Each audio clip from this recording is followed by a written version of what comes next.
सभी प्यारे साथियों को हमारा नमस्कार। एक क्वेश्चन आता है यूपी पीजीटी में जो बहुत ही इंपॉर्टेंट होता है और इस क्वेश्चन में कोशिश ये होती है कि स्ट्रक्चर्स को हम लोग ध्यान में रखें। कौन कौन से स्ट्रक्चर्स पूछे जा सकते हैं, कौन कौन से स्ट्रक्चर्स पे हमें फोकस करना चाहिए, तो उनके एक एक स्ट्रक्चर की हम लोग बात करते चलेंगे डिटेल। तो वीडियो को पूरा ध्यान से देखिएगा। हम आपको हर स्ट्रक्चर की जानकारी मैक्सिमम जितने भी हैं सिलेबस में उनकी डिटेल आपके साथ शेयर कर रहे हैं, तो वीडियो को स्किप बिल्कुल नहीं करिएगा। पहला पॉइंट यानी कि पहला क्वेश्चन हो जाता है हमारा इस बात का कि स्ट्रक्चर्स की सबसे पहले स्ट्रक्चर हम लोग आपको BeH2 का बताएंगे। अब आपको लगता होगा कि साहब BeH2 का स्ट्रक्चर तो बहुत ही सिंपल है, कोई दिक्कत नहीं है। तो बिल्कुल भी कोई दिक्कत नहीं है। यहां पर हम लिख लेते हैं BeH2। ये हमारा हो गया बेरिलियम हाइड्राइड। पहले बात तो हम इसको एक आपको ये समझा देते हैं कि यहाँ सॉलिड होगा और सॉलिड के साथ साथ में आपको ये भी समझाएंगे कि ये पॉलीमेरिक फॉर्म में एग्जिस्ट करता है। तो यहाँ पर मैंने पॉलीमेरिक फॉर्म लिख दिया। तो ये BeH2 का आपकी डिटेल हो गई। और हाइड्रोजन जो होते हैं वो ब्रिज के फॉर्म में होते हैं। तो एक काम ये भी कर लेते हैं यहीं पर कि hydrogen atoms in bridge form लिख दो, चाहे ब्रिज कर दो बिटवीन बेरिलियम एटम। तो hydrogen atoms are arranged hydrogen atoms are arranged like a bridge। यहां पर ध्यान दीजिए, है ना, ब्रिज बिटवीन यानी कि atoms arranged in bridge form,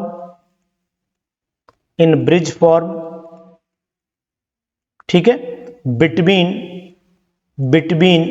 beryllium atom ऐसे रहते हैं।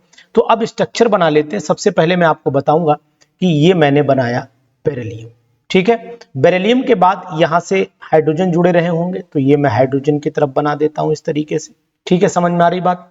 यहां से हाइड्रोजन इलेक्ट्रॉन डोनेट कर रहा होगा तो इनसाइड बनाइएगा, इनसाइड मतलब आगे की तरफ पतला पॉइंट बनेगा।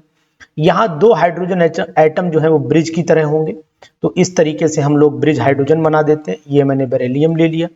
यहां से फिर वही कंडीशन, डोनेशन दिखाइए एक तरफ, यानी कि ये लाइन आप ऐसे करके पतली करते हुए ले जाइएगा और ये लाइन इनसाइड दीजिएगा। तो इनसाइड का मतलब है पतले से मोटे की तरफ जाइएगा ऐसे करके। फिर यहाँ पर आपको दो हाइड्रोजन देने पड़ेंगे और फिर यहीं से वही कंडीशन हो जाएगी कि यहाँ से बेरिलियम इलेक्ट्रॉन डोनेट कर रहा होगा, चौड़ाते चले जाइएगा और यहाँ से आप पतलाते चले जाइएगा, ऐसे करके पतला होते चले जाना है। ये ऐसे हो गया, तो यहाँ पर फिर बेरिलियम हो गया।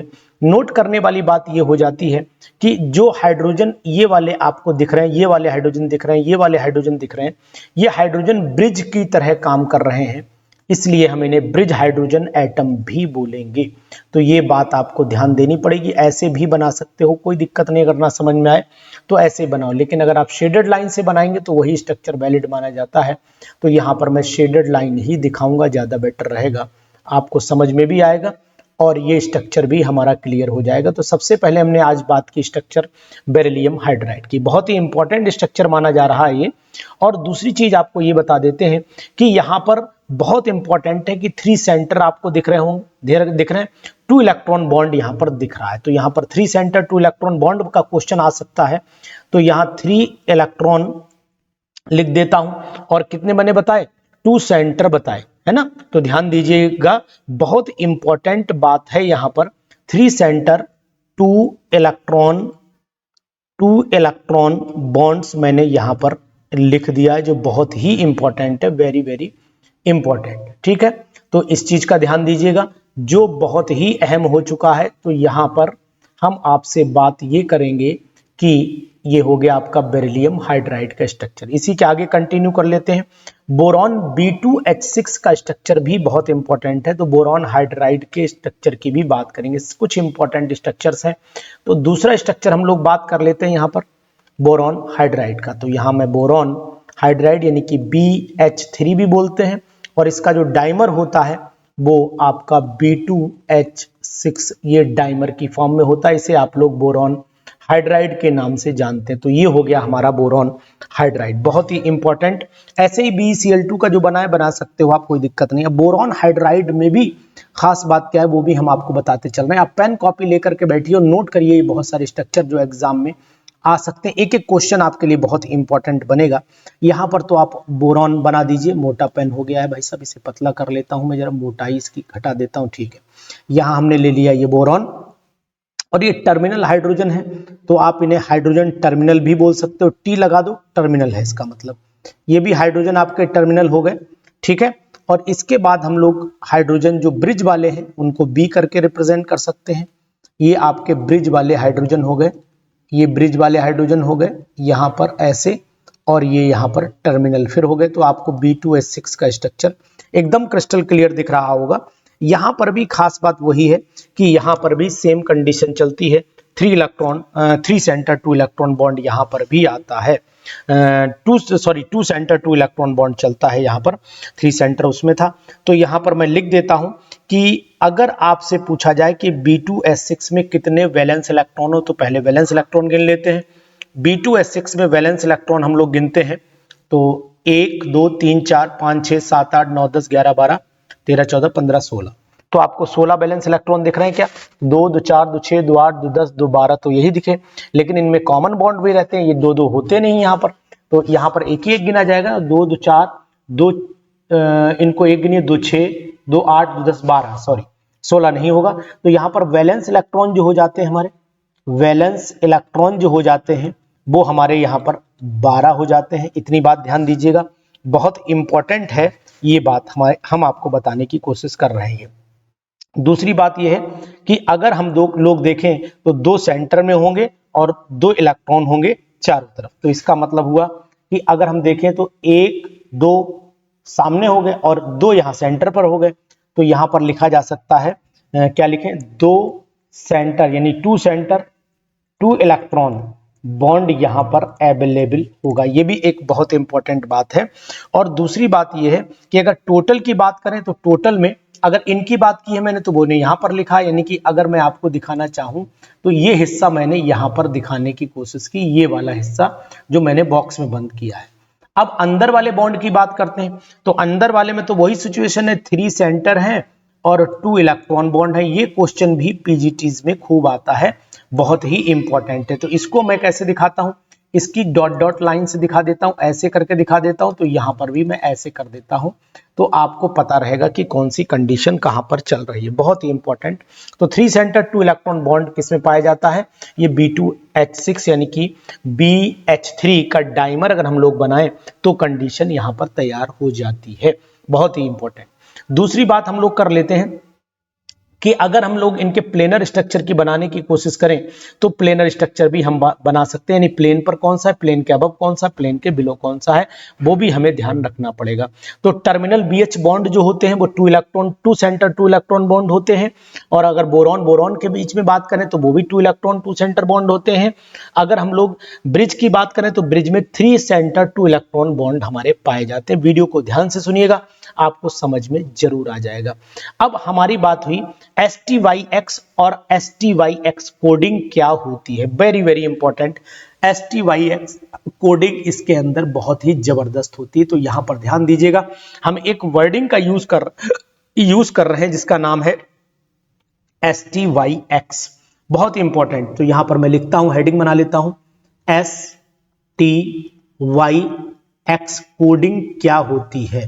पीजीटी में STYX कोडिंग क्या होती है, इस पर क्वेश्चन आ सकता है। क्या होती है, इस पर क्वेश्चन आ सकता है, बहुत ही इंपॉर्टेंट है, very very important, very very important. STYX coding क्या होती है, ठीक है। अब इसको समझने की कोशिश करते हैं। देखो, अगर हम लोग डाइबोरेन की बात करें तो यहां पर डाइबोरेन में अगर आप नोटिस कर पा रहे होंगे तो बोरॉन हाइड्राइड जो होता है वो कोड के अकॉर्डिंग नंबर डिफरेंट हो जाते हैं। तो अकॉर्डिंग टू अगर हम कोडिंग बात करते हैं तो कैसे बात करेंगे, इसके लिए आपको समझना बहुत जरूरी है। तो पहले S का मतलब क्या है, तो मैं यहां पर S का मीनिंग लिख देता हूं। यहां पर मैं S का मीनिंग लिख देता हूं कि S का मीनिंग है नंबर ऑफ BHB बॉन्ड, यानी कि कितने BHB बॉन्ड हैं, तो ये S कहलाता है। टी का मतलब हो जाता है आपका number of three centre, number of three centre, three centre, centre पे कितने जो हैं बोरॉन बोरॉन के बॉन्ड है, तो बी बी बी बॉन्ड, ये बात ध्यान देनी पड़ेगी आपको यहां पर। और वाई का मतलब है कि कितने यहां पर, यानी कि एस टी वाई आ गया, कितने यहां पर बोरॉन बोरॉन के बीच में बॉन्ड है, तो यहां पर number of two centre, number of two centre boron boron bond हो गया एक, तो ये ध्यान दीजिएगा। और X का मतलब यहां पर है नंबर ऑफ BH2 ग्रुप कितने हैं, तो यहां पर नंबर ऑफ BH2 ग्रुप लिख देता हूं, BH2 ग्रुप मैंने लिख दिया यहां पर, बहुत इंपॉर्टेंट। तो अगर आपसे कोडिंग पूछी जाए तो कोडिंग अब आपके सामने है। चलिए, बहुत ही इंपॉर्टेंट बात चल रही है, अब आप हमारे साथ बनिए और इस कोडिंग को सीखिए।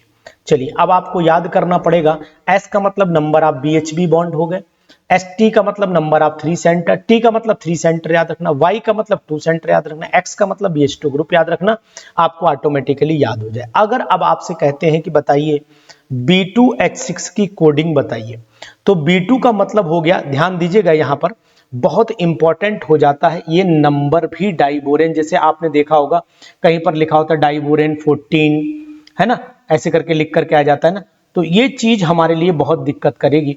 तो मैं कहूंगा कि पेंटाबोरेन 11 लिख दिया मैंने, सपोज कर लो, है ना, ऐसे करके वर्ड, या फिर आपका पेंटाबोरेन 9 लिख दिया गया, ये सब वर्ड आते हैं, तो इनकी कोडिंग आप ध्यान से सीखिएगा। B2H6 को हम लोग लिखते हैं, ध्यान देना, B2H6 को क्या लिखेंगे समझिएगा, B2H6 को 2 0 0 2 लिखते हैं। इसी तरीके से B4H10 को हम लोग लिखेंगे, B4H10 कर लेते हैं, B4H10 समझते रहिएगा, B4H10 लिया हमने, जिसको हम 4012 लिख सकते हैं, यानी 4012 लिख सकते हैं।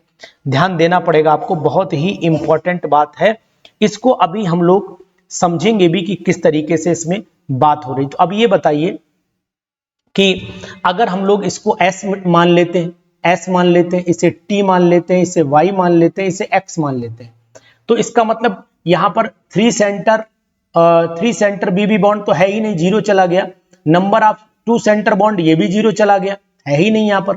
लेकिन अगर हम X की बात करते हैं तो यहां पर X का मतलब हुआ नंबर ऑफ BH2 ग्रुप। आप नोट कर सकते हैं कि अगर BH2 ग्रुप की हम लोग बात करेंगे तो BH2 ग्रुप यहां पर दो आएंगे, क्योंकि अगर हम लोग BH3 का होल ट्वाइस लेंगे तो इसका मतलब दो BH2 यहां पर आएंगे, तो मैंने यहां पर दो लिख रखा है।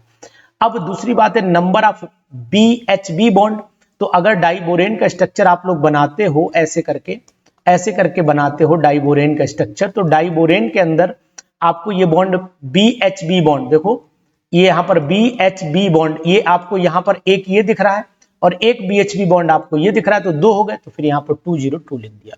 इसी तरीके से B4H10 में चार जो हैं वो BHB बॉन्ड होंगे, ठीक है, यहां पर थ्री सेंटर बॉन्ड 0 हो जाएगा, number of two centre BB bond यहां पर 1 हो जाएगा, और X का मतलब नंबर ऑफ BH2 ग्रुप यहां पर आपके 2 हो जाएंगे। इसी तरीके से B4H9 को देख लेते हैं, B4H9 को हम लोग लिखते हैं 404020, इसका मतलब यहां पर जो है BHB बॉन्ड जो है वो 4 होंगे, जबकि three centre boron boron bond यहां पर 0 होगा, और BB बॉन्ड यहां पर 2 होंगे, जबकि नंबर ऑफ BH2 ग्रुप यहां पर 0 हो जाएंगे।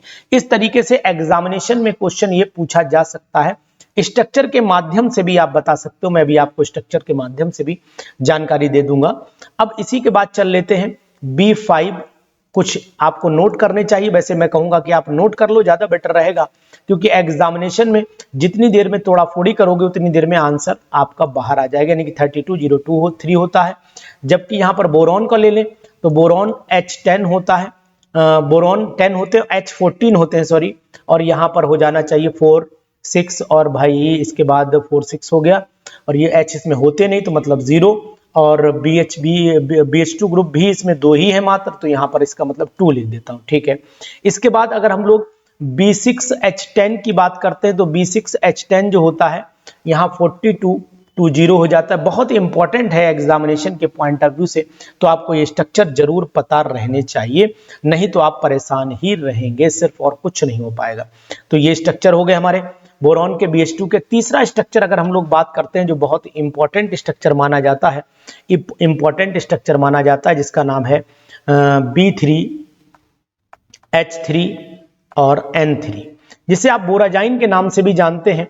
तो यहाँ पर ब्रैकेट में हम लोग इसे बोराजाइन लिखते हैं। पीजीटी में बहुत आता है बोराजाइन।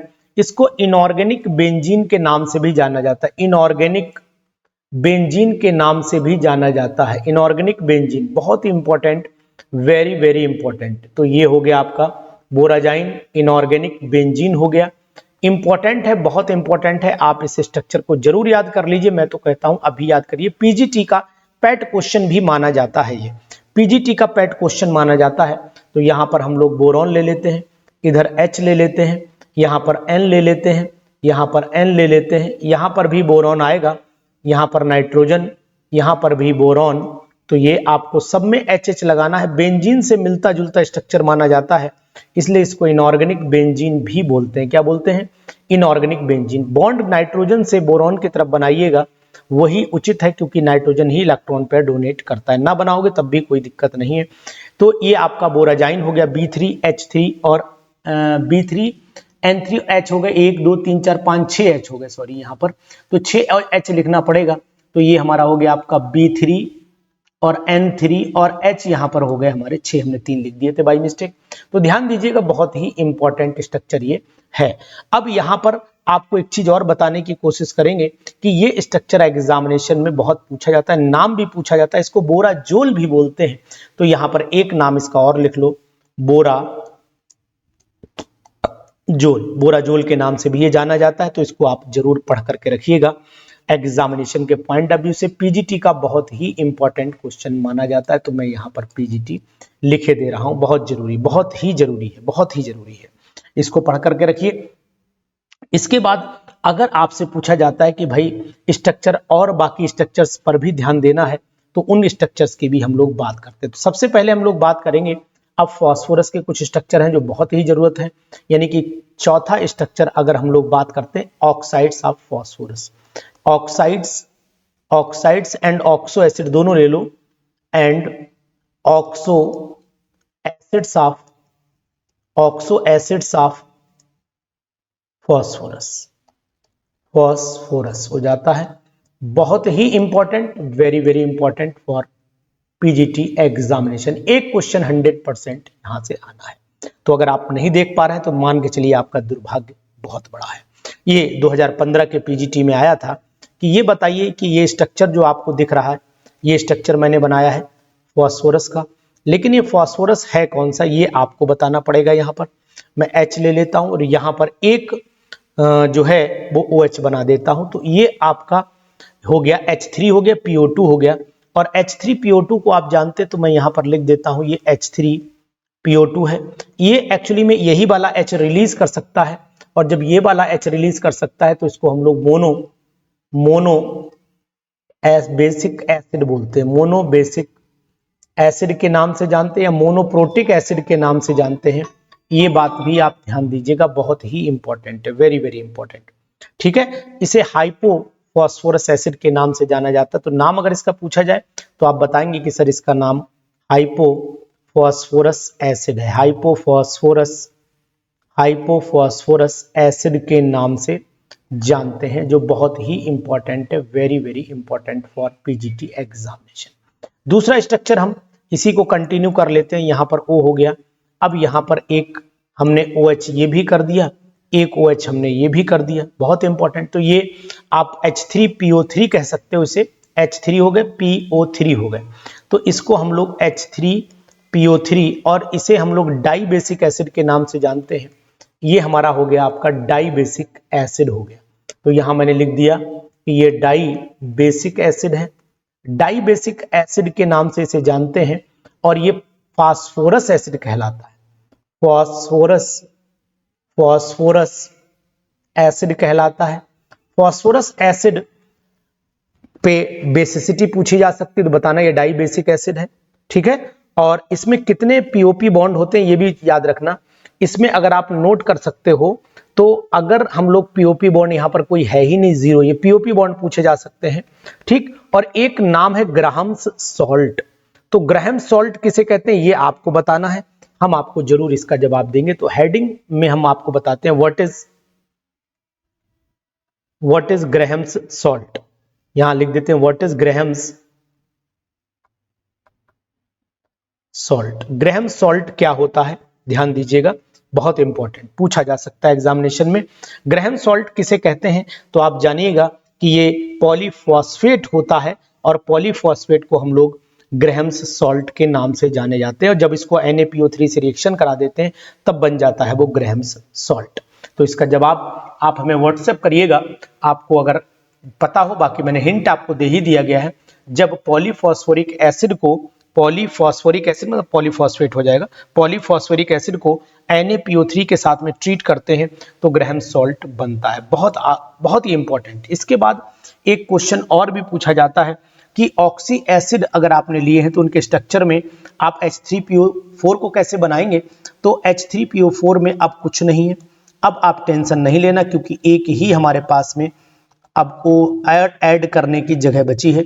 तो ये हो गया हमारा H3PO4, जिसे फॉस्फोरिक एसिड के नाम से भी जानते हैं, फॉस्फोरिक एसिड के नाम से भी जानते हैं, और जिसे आप लोग ऑर्थोफॉस्फोरिक एसिड के नाम से भी जानते हैं। दोनों नाम है इसके, यानी कि इसे आप लोग ऑर्थोफॉस्फोरिक एसिड,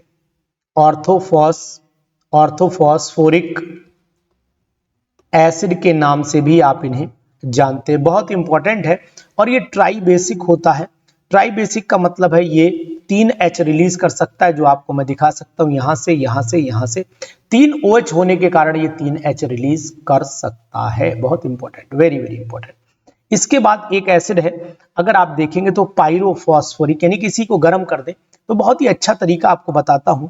यहां पर O हो गया, यहां पर O हो गया, यहां पर OH हो गया, यहां पर OH हो गया, और इन दो मॉलिक्यूल को पास पास में लाइए, इन दो मॉलिक्यूल को पास पास में लाइए और दोनों को गर्म कर दीजिए। और अगर गर्म करते हैं तो यहां से H2O निकल जाएगा, और यहाँ PO हो जाता है, यहाँ से OH हो जाता है, यहाँ से OH हो जाता है, यहाँ O जुड़ जाता है, फिर यहाँ PO हो गया, फिर यहाँ पर OH हो गया, फिर यहाँ पर OH। तो अब आपको H4 दिख रहा होगा, यहाँ पर P2 दिख रहे होंगे, O के साथ 1 2 3 4 5 6 7। तो ये स्ट्रक्चर जो आपका बन करके आया, ये वाला स्ट्रक्चर, तो ये कहलाता है पायरो। पायरो मतलब हीट करना, इसे हीट करा तभी तो वाटर निकला है यहां से। तो पायरोफॉस्फोरिक एसिड के नाम से जाना जाता है ये। तो यहां पर मैंने पायरोफॉस्फोरिक एसिड लिख दिया, बहुत ही इंपॉर्टेंट, ठीक है, याद रखना। और ये टेट्रा बेसिक होता है, यानी कहने का मीनिंग यहां पर ये निकलता है कि 4 H पॉजिटिव ये निकाल सकता है। तो टेट्रा बेसिक आप बोल सकते हैं। तो यहां मैं लिख देता हूं दिस इज टेट्रा बेसिक, आप चाहो तो लिख दो, वैसे तो आपको जब मैंने बता ही दिया कि OH निकलने तो आपके यहां पर दिखाई देंगे। नेक्स्ट क्वेश्चन पर चले आइए, यहां पर आ जाते हैं। अब हम लोग नेक्स्ट मेटाफॉस्फोरिक एसिड जिसे नाम देते है ना, साइक्लोट्राई मेटाफॉस्फोरिक एसिड भी बोलते हैं। बेंजीन से मिलता जुलता स्ट्रक्चर है। यहां पर P हो गया, यहां पर P हो गया। अब यहीं पर पहले आप O बना लो, यहां पर O बना लो, यहां पर आप जो है वो P बना लो, डबल बॉन्ड O, यहां पर आप OH लिख दीजिए। इसके बाद डबल बॉन्ड से यहां O जाने दो, यहां पर OH हो गया, डबल बॉन्ड से O जाने दो, यहां पर OH हो गया। तो ये कंडीशन होगी साइक्लोट्राई मेटाफॉस्फोरिक एसिड की, जिसे आप मेटा भी बोलते हैं। तो साइक्लोट्राई मेटा फॉस्फोरिक एसिड बोला जाता है, फॉस्फोरिक एसिड बोला जाता है। ये बात ध्यान दीजिएगा, बहुत इंपॉर्टेंट। इसको अगर हम कहेंगे तो HPO3 3 हो गया, इसका होल थ्राइस लेना पड़ेगा, कभी कभी N लगा देते, गलत है, यही होगा। इसमें 3 H निकल सकते हैं, ये भी ट्राई बेसिक एसिड माना जाता है, ट्राई बेसिक एसिड माना जाता है। तो इसको हम लोग ट्राई बेसिक एसिड कहेंगे, जो बहुत ही important, very very important for PGT examination. ये बात आप नोट कर लीजिए, बहुत इंपॉर्टेंट, वेरी वेरी इंपॉर्टेंट।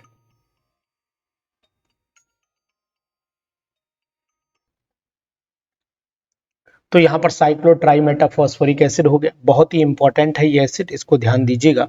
इसके बाद पॉलीमेटाफॉस्फोरिक एसिड भी होता है जिसपे होल एन कर सकते हैं, तो यहाँ पर हम हेडिंग बना देते हैं। दूसरा कुछ करना नहीं, इसको कहीं से भी ओपन कर दीजिए, तोड़ दीजिए और लाइन चलने दीजिए। तो यहाँ पर O हो गया, यहाँ पर O, यहाँ पर OH, ऐसे ही आप कंटिन्यू कर दीजिए इस तरीके से। PO हो गया, यहाँ पर आपका O चला दीजिए, ऐसे करके PO हो गया, ऐसे करके आप चलने दीजिए। लेकिन एक बार ऐसा करिए कि ज्यादा बेटर है अल्टरनेट लगा लीजिए, क्योंकि एक दूसरे को रिपेल करते हैं। तो यहाँ पर हम OH लगा सकते हैं, यहाँ पर डबल बॉन्ड आपका O लगा देंगे, ठीक है। इसी तरीके से यहाँ पर OH था ना, तो इस तरीके से यहाँ डबल बॉन्ड O, यहाँ पर OH लगा लीजिए और आगे इसी तरीके से कंटिन्यू कर दीजिए।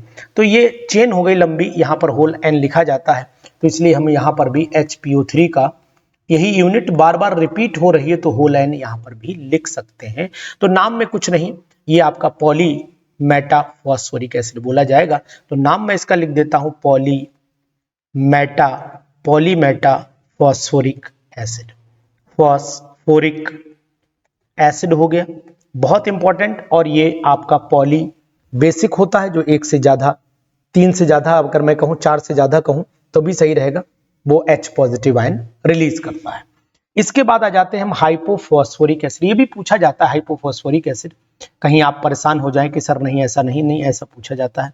तो ध्यान दीजिएगा, ये यहाँ पर 2 P आपस में जोड़ दीजिएगा और बाकी सब आप OH लगा देना, ऐसे करके। ये यहाँ पर OH लग गया, ये यहाँ पर OH लग गया और यहाँ पर OH लग गया, ये हो गया कंपाउंड। तो ये आपका हाइपोफॉस्फोरिक एसिड बोला जाता है। तो यहाँ पर मैं लिख देता हूँ हाइपोफॉस्फोरिक एसिड, फॉस्फोरिक एसिड के नाम से इसको जानते हैं, बहुत इंपॉर्टेंट होता है। और ये टेट्रा बेसिक बोला जाता है, तो यहाँ पर मैं इसे टेट्रा बेसिक बोल देता हूं, जो आप पढ़ सकते हैं। इसको फार्मूला भी कलेक्टिवली कर लीजिए, 4H है इसके अंदर, तो 4H हो गए, P के 2 हो गए, ये ध्यान दीजिए। और O के कितने, 1 2 3 4 5 6, O6 हो गया। इस तरीके से इसको लिख लीजिए। बात यह है कि आप इन चीजों को ध्यान रख पाए, सबसे इंपॉर्टेंट। अब आपके सामने एक स्ट्रक्चर और भी है जिसको आप हाइड्रोजीन के नाम से जानते हो। तो अगर मैं N2H4 कहता हूं तो इसको आप हाइड्रोजीन के नाम से NH2NH2 बोला जाता है। और हाइड्रोजीन के स्ट्रक्चर को अगर हम लोग देखते हैं, यहां पर मैं लिख देता हूं हाइड्रोजीन, मैंने लिख दिया। और हाइड्रोजीन में मैंने यहां पर N, यहां पर H, यहां पर H। अभी एक लोन पेयर इस पर बचेगा, दिखाएंगे उसको हम लोग। ये हो गया, ये हो गया। अब आपको करना क्या है, एक लोन पेयर आप दिखा दीजिए इसमें। ऐसा करिए कि एक लोन पेयर तो आप इसके ऊपर यहां दिखा दीजिए और एक लोन पेयर इसके अपोजिट डायरेक्शन में दिखा दीजिए, कोई दिक्कत नहीं आएगी। तो अब ऐसे हम इसको दिखा सकते हैं, पूछा जा सकता है स्ट्रक्चर, तो इस स्ट्रक्चर को भी आप ध्यान दीजिएगा, बहुत ही इंपॉर्टेंट स्ट्रक्चर है। हाइड्राइड ऑफ नाइट्रोजन भी बोलते हैं, हाइड्रोजन एजाइड भी बोलते हैं, हाइड्रोजोइक एसिड N3H भी अलग अलग से इसी से टैली करता है। तो हाइड्रोजीन का भैया मान लीजिए N3H, हाइड्रोजोइक एसिड, बहुत इंपॉर्टेंट एसिड है। तो यहां पर हम लोग लिख देते हैं हाइड्रोजोइक एसिड बोलते हैं, हाइड्रोजोइक एसिड, बहुत ही important, very very important hydrazoic acid. यानी N इसमें 3 है और 3 N कैसे जुड़े होंगे वो देखना जरूरी है हमारे लिए। तो यहाँ पर हम लोग N लेते हैं, सिंगल बॉन्ड N कर दिया। सिंगल बॉन्ड के बॉन्ड की लेंथ अलग अलग होती है, तो सिंगल तो नहीं कह सकते, करेक्टर इसमें अलग अलग रहता है। लगभग 1.24 के आसपास और ये लगभग 1.13 के एंगस्ट्रॉम में होता है। तो यहाँ पर आप एंगस्ट्रॉम लिख सकते हो। ओवरऑल दिखाने का एक मेथड ये भी महसूस कर सकते हैं, महसूस क्या कर सकते हैं, आप बना करके देख सकते हैं कि हाइड्रोजन हो गया, सिंगल बॉन्ड से ही जोड़ पाओगे, तो एक लोन पेयर हो गया नाइट्रोजन के ऊपर। तो यहाँ पर एक लोन पेयर आप नाइट्रोजन से दिखा दीजिए, एक लोन पेयर नाइट्रोजन से दिखाइए, कोई दिक्कत नहीं।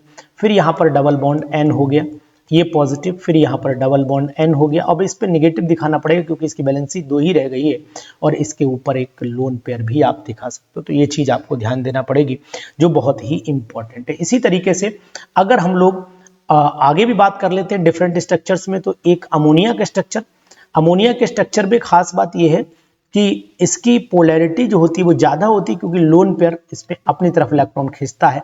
जबकि अगर हम NF3 की बात करते हैं तो NF3 में फ्लोरीन भी अपनी तरफ इलेक्ट्रॉन खींचेगा, यानी ये एक ही डायरेक्शन में चल रहा है, ये एक ही डायरेक्शन में ये आपका दो तरफ चल रहा है।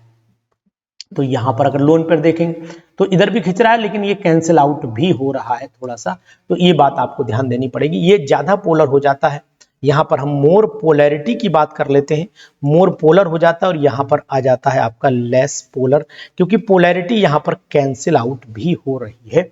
इस बात का भी हमें ध्यान देना पड़ेगा। बहुत ही इंपॉर्टेंट स्ट्रक्चर इस समय चल रहे हैं और आपको पढ़ना भी पड़ेगा, क्योंकि ये स्ट्रक्चर आपसे पूछे जा सकते हैं एग्जामिनेशन में, और इन्हीं एग्जामिनेशन के सहारे हम भाई पूरी जंग जीतने की तैयारी करते हैं। अब हम लोग सल्फर के कुछ स्ट्रक्चर्स हैं जो हमारे लिए बहुत इंपॉर्टेंट हैं, उनको भी हम लोग सल्फर के स्ट्रक्चर्स को भी डिस्कशन कर लेते हैं जो इंपॉर्टेंट है। ये पूरी वीडियो आपके लिए बहुत इंपॉर्टेंट बनने वाली है, तो आप इसको छोड़ेंगे बिल्कुल नहीं।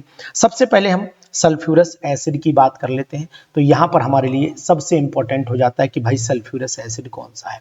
तो हेडिंग बना लेते हैं सल्फ्यूरस एसिड। तो ये हो गया हमारा सल्फ्यूरस एसिड। सल्फ्यूरस एसिड की अगर मैं बात करता हूं तो सल्फ्यूरस एसिड जो होता है वो H2SO3 होता है। तो यहां पर मैं लिख देता हूं H2SO3, बहुत ही इंपॉर्टेंट। H2SO3 मैं थोड़ा सा व्यू में लाइनें ऐड कर देता हूं। अब सही है, व्यू में लाइनें ऐड कर देता हूं तो आपको एकदम परफेक्ट दिखाई देगा। बाहर जाने के दायरा हमारा घटता रहेगा। ठीक है, ठीक, बाहर चले गए हालांकि, लेकिन दायरा हमारा घट जाए इसलिए हमने लाइनें खींची हैं। चलिए कोई बात नहीं, इतने दायरे में रहते हैं। अब हम लोग आगे इसको बात करें कि अगर इनके स्ट्रक्चर्स पर चलते हैं तो स्ट्रक्चर बहुत सिंपल है कि सल्फर बना लेते हैं। यहाँ पर एक ऑक्सीजन तो हमको लगाना ही पड़ेगा, तो ऐसे लगा लेते हैं, और H2 हो गया और SO3 हो गया, तो ये हमारा H2SO3। सिंपल, कुछ इसमें बहुत मेहनत नहीं करनी है। +4 ऑक्सीडेशन स्टेट सल्फर की आएगी, तो सल्फर यहाँ पर +4 ऑक्सीडेशन में हमारा आ जाता है। तो रोमन में लिख दीजिए 4, ज़्यादा बढ़िया रहेगा। तो यहाँ पर मैं 4 ऑक्सीडेशन नोट कर देता हूँ सल्फर की, बहुत इंपॉर्टेंट। उसके बाद सल्फ्यूरिक एसिड में अगर हम लोग चलते हैं तो H2SO4 हो जाता है, तो वो सल्फ्यूरिक एसिड, लेकिन इसकी भी 2 सीरीज है, एक पायरोसल्फ्यूरस होता है और एक आपका थायोसल्फ्यूरस होता है। तो वो सीरीज भी मैं समझता हूँ कि यहीं पर लिख देना चाहिए। तो अगर इसकी मैं बात करता हूँ, इसका फार्मूला हो गया सल्फ्यूरस एसिड हो गया, और दूसरा मैं यहीं पर लिख दूं, ज़्यादा बढ़िया रहेगा ना। थायोसल्फ्यूरस एसिड की बात करता हूं तो चलिए यहां लिख देता हूं थायोसल्फ्यूरस एसिड, थायोसल्फ्यूरस। ठीक, और थायो में S बढ़ जाएगा, यानी कि अगर आपका H2 हो गया, S2 हो गया, O2 हो गया।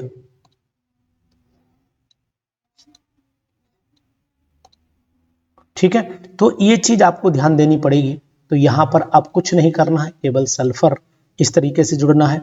यहां पर आपका O हो गया, यहाँ पर आपका O और H वो सेम है, इस ऑक्सीजन को रिप्लेस किया है सल्फर से, तो ये आपका थायोसल्फ्यूरस एसिड बन गया है।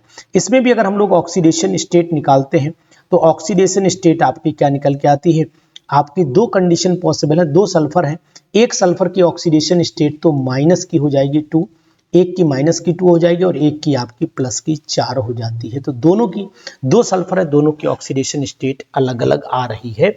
ये बात नोट करने वाली है, नोट करिए इस चीज को, बहुत ही important, very very important for examination, PGT examination के लिए तो वाकई में बहुत इंपॉर्टेंट है, और ये वीडियो भी इंपॉर्टेंट बनने वाली। सल्फ्यूरिक एसिड की अगर हम लोग बात, पायरोसल्फ्यूरस सुना है आपने, पायरोसल्फ्यूरस तो सुना होगा, नहीं सुना, चलिए सुना देते हैं। तो यहाँ पर हम लोग पायरो सल्फ्यूरस की बात कर लेते हैं, तो यहां पर पायरो सल्फ्यूरस हो जाता है, सल्फ्यूरस, पायरोसल्फ्यूरस एसिड हो गया। और पायरोसल्फ्यूरस एसिड क्या होता है वो आपको बताने की कोशिश करेंगे यहां पर, कि देखो पायरो का मतलब हीट किया गया सल्फ्यूरस एसिड के 2 मॉलिक्यूल को, तो H2 रह गया, ठीक है, H2 रह गया, और O के हमारे यहाँ पर 5 हो जाएंगे, तो ये हमारा पायरोसल्फ्यूरिक सल्फ्यूरस एसिड बोला जाएगा। अब यहाँ बनाना है स्ट्रक्चर, तो ऐसे कर लीजिए, आप O कर दो, यहाँ पर आप OH कर दो, यहाँ पर आप डबल बॉन्ड से O लगा दो, और यहाँ पर सल्फर चाहे सामने भी बना सकते हो, O हो गया। यहाँ पर सामने बनाओ तो टेढ़ा अच्छा नहीं लग रहा है, लेटा हुआ लग रहा है स्ट्रक्चर, तो यहाँ पर भी आप ऐसे बना दो, और ये हो गया आपके सामने OH, इस तरीके से, वेरी वेरी इंपॉर्टेंट। तो इसको आप ध्यान दीजिएगा, ये पायरोसल्फ्यूरस एसिड कहलाता है। क्या कहलाता है? पायरोसल्फ्यूरस। अब अगर हम लोग इसके आगे की बात कर लेते हैं, तो आगे अगर हम लोग चलें तो यहाँ पर आप देखेंगे सल्फ्यूरिक एसिड भी आप जानते हैं, तो दुनिया जानती है, सल्फ्यूरिक एसिड कौन नहीं जानता है। तो यहाँ पर मैं सल्फ्यूरिक एसिड लिख देता हूँ, और सल्फ्यूरिक एसिड तो सब जानते हैं, इसमें कुछ मुझे बताना ही नहीं है। ये ऐसे हो गया H2SO4 होता है सिंपल, ये H2 हो गया, SO हो गया और यहाँ पर O4 हो गया, तो H2SO4 सिंपल। इसमें ऑक्सीडेशन स्टेट 6 निकल के आती है, कहने वाली बात ही नहीं, कोई ऑक्सीडेशन स्टेट +6 निकल करके आएगी, नोट कर लीजिएगा इसमें, ठीक है। 2 2 4 2 6 और 2 8 हो गया, 2 घटा दीजिएगा +6, यानी सल्फर की ऑक्सीडेशन स्टेट यहाँ पर +6 आती है, नोट डाउन करिएगा इसको, ठीक है। चलिए, बहुत ही इंपॉर्टेंट। और अगर हम लोग कंटिन्यू करते हैं इस स्ट्रक्चर के आगे, तो चलते हैं आगे बढ़ते हैं इस स्ट्रक्चर में। एक इसको हम लोग ऑयल ऑफ विट्रियोल के नाम से भी जानते हैं, ये भी बात आप नोट कर लीजिएगा, कल पढ़ाया भी था मैंने कि this is also called oil of vitriol, sulphuric acid को ही बोलते हैं, पढ़ाया भी था, बहुत इंपॉर्टेंट है। इसके बाद आ जाते हैं हम लोग पायरो सल्फ्यूरिक एसिड पर, जो 2 मॉलिक्यूल गर्म करके बनता है। तो यहां पर हो जाता है पायरो सल्फ्यूरिक एसिड,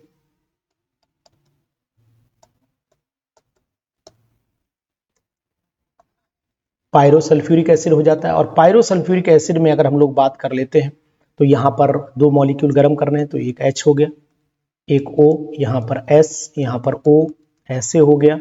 फिर एक गर्म करना है तो फिर वाटर निकलना ही निकलना पड़ेगा, ऐसे आ गया, ऐसे आ गया, O और H आ गया। तो ये हमारे पास पायरो सल्फ्यूरिक एसिड का स्ट्रक्चर तैयार हो गया, जो बहुत ही important, very very important, pyro sulphuric acid, ठीक है। पायरो सल्फ्यूरिक एसिड की अगर हम लोग बात करते हैं, तो पायरो सल्फ्यूरिक एसिड में हम एक एसिड का नाम और जोड़ेंगे, जिसका नाम मार्शल एसिड और कैरोज एसिड, उनको भी हम लोग अलग से जोड़ रहे हैं, बहुत इंपॉर्टेंट। एक एसिड है जिसका नाम है कैरोज एसिड, कैरोज एसिड है, और कैरोज एसिड को हम लोग H2SO5 में जोड़ेंगे, H2SO5। इसे आपको पर ऑक्सो मोनोसल्फ्यूरिक एसिड के नाम से भी जानते हैं, तो यहां लिखते हैं peroxo monosulphuric acid, mono sulphuric acid के नाम से भी जानते हैं, मोनोसल्फ्यूरिक एसिड के नाम से जानते हैं, बहुत इंपॉर्टेंट।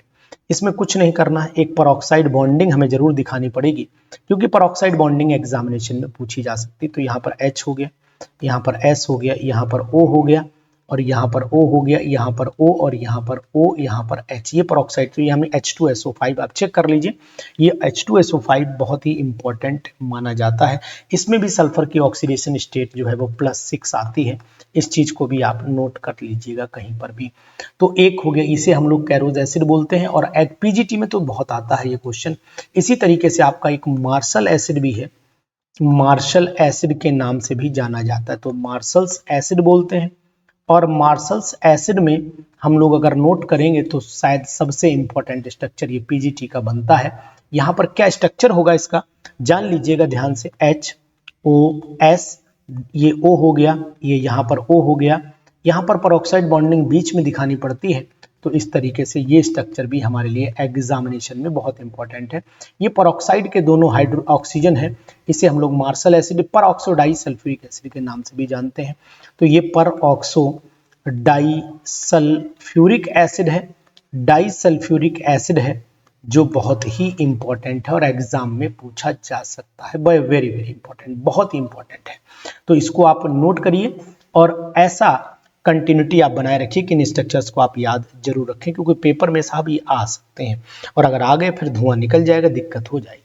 इसी तरीके से आगे अगर हम लोग कंटिन्यू करते हैं, तो फिर कुछ स्ट्रक्चर ऐसे हैं जो हमें याद रखने पड़ेंगे। जैसे एक स्ट्रक्चर हमें ये है कि HOCl, इसे बोलते हैं हाइपोक्लोरस एसिड। एक होता है HOCl और O, ये हो गया आपका क्लोरस एसिड हो जाएगा, ठीक है। ये हो गया हाइपो, ये आपका हाइपोक्लोरस हो गया, इसको हम लोग हाइपोक्लोरस कहते हैं, हाइपोक्लोरस। इसको आप लोग क्लोरस कहते हैं, ये आपका क्लोरस हो गया। और इसे आप क्लोरिक बोल सकते हैं, ये आपका क्लोरिक हो गया। और अगर हम लोग यहाँ पर लिख देते हैं क्लोरिक एसिड, और यहाँ पर अगर नोट करते हैं, तो ये हमारा स्ट्रक्चर कहलाता है परक्लोरिक एसिड, यानी कि ये हो गया पर, इसमें लगा दो पर क्लोरिक एसिड बन गया, पर क्लोरिक एसिड के नाम से जाना जाता है, बहुत ही इंपॉर्टेंट। यहाँ पर ऑक्सीडेशन स्टेट अगर क्लोरीन की देखेंगे, तो यहाँ पर +1 आएगी, यहाँ पर ऑक्सीडेशन स्टेट देखेंगे प्लस की 2 दूनी 4 यानी 3 आएगी, यहाँ पर देखेंगे तो प्लस की 5 आएगी और यहाँ पर देखेंगे तो प्लस की 7 ऑक्सीडेशन स्टेट आती है। तो ऑक्सीडेशन स्टेट हमेशा इसकी ऑड नंबर में रहती है और बढ़ते हुए क्रम में चली जाती है। बहुत ही इंपॉर्टेंट, सभी मोनो एसिडिक बेस माने जाते हैं, मोनो बेसिक एसिड माने जाते हैं, क्योंकि ये एक H पॉजिटिव आयन निकालते हैं, सभी एक ही H निकालते हैं, ये बात ध्यान देनी पड़ेगी।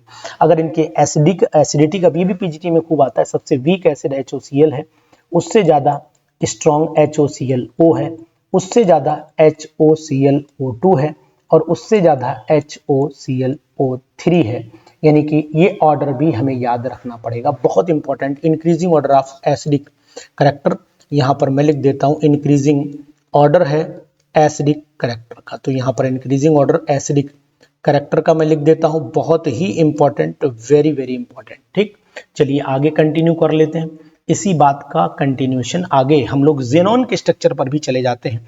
जैसे अगर जेनॉन का स्ट्रक्चर पूछा जाता है तो जेनॉन के स्ट्रक्चर में आपने देखा होगा ये हमारा लीनियर स्ट्रक्चर माना जाता है, लेकिन अगर हम लोग इसकी ज्योमेट्री देखते हैं तो ट्राइगोनल बाईपिरामिडल ज्योमेट्री इसकी आती है, जिसे जेनॉन डाइफ्लोराइड यानी कि XeF2 बोलते हैं। और यहाँ पर अगर हाइब्रिडाइजेशन देखते हैं तो sp3 डिहाइब्रिडाइजेशन आती है। पूछा जाता है कितने लोन पेयर हैं, अगर लोन पेयर की बात पूछी जाती है तो यहाँ पर 3 लोन पेयर हमें दिखाई दे रहे हैं। इसी तरीके से अगर जेनॉन हम लोग टेट्राफ्लोराइड की बात करें F, यहाँ पर भी F ले लेते हैं, यहाँ पर भी F ले लेते हैं, यहाँ पर भी F ले लेते हैं और इस पर हम लोग बॉन्ड ऐसे लगा लेते हैं। तो ये बात ध्यान दीजिएगा, ये स्ट्रक्चर XeF4 का है और यहाँ पर sp3d2 हाइब्रिडाइजेशन है। लेकिन अगर हम लोग शेप की बात करें तो स्क्वायर प्लेनर आती है, स्क्वायर प्लेनर आती है। ज्योमेट्री जो होगी वो ज्योमेट्री आपकी हो जाती है स्क्वायर प्लेनर बाईपिरामिडल आ जाती है, जो इंपॉर्टेंट हमारे लिए बनती है। तो इस तरीके से ये भी ध्यान रख सकते हैं। इसी तरीके से जेनॉन हेक्साफ्लोराइड की बात करें, XeF6 की बात करें तो यहाँ पर एक फ्लोरीन हो गया, यहाँ पर एक फ्लोरीन हो गया, यहाँ पर एक फ्लोरीन हो गया, यहाँ पर एक फ्लोरीन हो गया, ठीक है, और एक लोन पेयर ऊपर हो गया, एक फ्लोरीन आपका नीचे हो गया और एक लोन पेयर बचता थोड़ा सा तिरछा, डिस्टॉर्टेड ऑक्टाहेड्रल बोला जाता है इसको।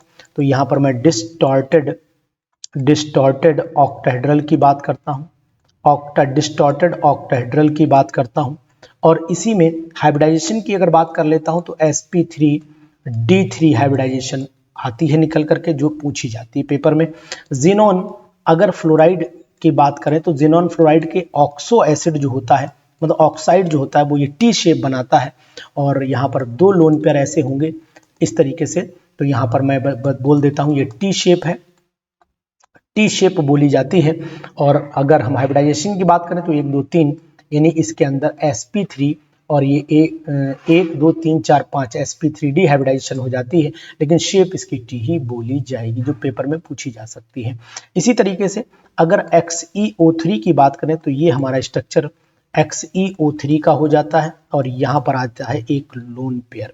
ये ट्राइगोनल बाईपिरामिडल बोला जा सकता है, तो यहाँ पर ट्राइगोनल पिरामिडल बोल सकते हैं। तो यहाँ पर ट्राइगोनल हो गया, ट्राइगोनल हो गया और पिरामिडल शेप इसकी बोली जा सकती है। बहुत ही इंपॉर्टेंट स्ट्रक्चर sp3 हाइब्रिडाइजेशन है इसके अंदर, जो इंपॉर्टेंट है। इसके बाद एक स्ट्रक्चर XeO2F2 का भी आता है, तो यहाँ पर मैं Xe ले लेता हूँ और O2F2 में एक लोन पेयर होगा केवल, यहाँ पर मैं F ले लेता हूँ, यहाँ पर मैं F ले लेता हूँ और यहाँ पर मैं O2 ले लेता हूँ, इस तरीके। तो 1 2 3 4 5 6 7 8, ठीक है।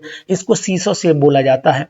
तो XeO2F2 जो है ये आपका सीसो शेप है, सी और सौ, ये शेप बोली जाती है। बहुत इंपॉर्टेंट स्ट्रक्चर्स, इनको आपको जरूर एग्जामिनेशन में पढ़ना चाहिए।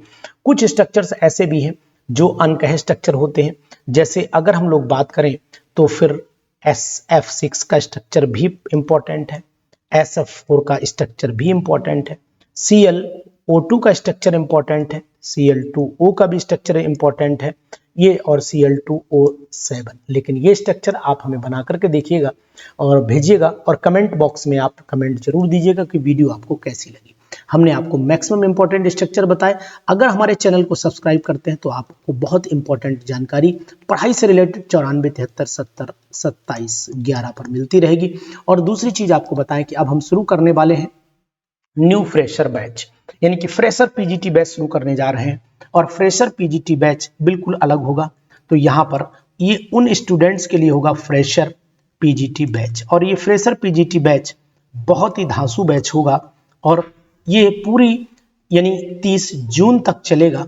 और 30 जून तक इस फ्रेशर पीजीटी की जो फीस होगी वो मात्र होगी 599। बहुत ही जो है नॉमिनल चार्जेस में हमने इस फीस को रखा है, तो आप ध्यान दीजिएगा, बहुत ही इंपॉर्टेंट होगा ये क्लास अगर आप ज्वाइन करते हैं। और आपको लिंक डिस्क्रिप्शन में मिल जाएगा कि आपको इस ऐप पर ये क्लास चल रही है।